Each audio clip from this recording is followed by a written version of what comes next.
माघार घेतलेली आहे तुम्ही आज, नेमकं काय फॉर्म भरण्यामागचं कारण काय होतं आणि आज तुम्ही माघार घेतली, काय सांगा?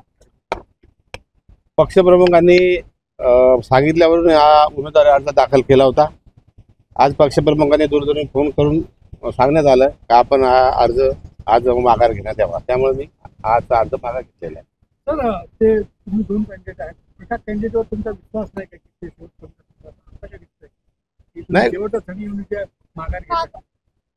एखाद्या वेळेस एखाद्या फॉर्म मध्ये मिस्टेक होऊ शकते, त्यामुळे रिस्क नको म्हणून हा उमेदवारी अर्ज आपण दाखल केलेला होता। पण सर, तुम्ही भरताना सुद्धा फॉर्म मध्ये उद्धव बाळासाहेब ठाकरे पक्ष म्हणून केलेला होता, हो। त्यामुळे उद्धव बाळासाहेब ठाकरे असा पक्षच अस्तित्वात नव्हता, त्यामुळे तुमचा हा फॉर्म अपक्ष म्हणूनच गणला गेला होता। त्या संदर्भात काय सांगा? नाही, शिवसेना उद्धव साहेब ठाकरे या पक्षाचा या आधी दरेकर यांना एबी फॉर्म देण्यात आला होता, त्यामुळे जोपर्यंत एबी फॉर्म त्या अर्जाला लागत नाही तोपर्यंत कुठल्याही पक्षाची गिनती ते अपक्ष म्हणून करतात, त्यामुळे तो अपक्ष म्हणून गिनला गेलेला आहे। एबीपी माझा, उघडा डोळे बघा नीट।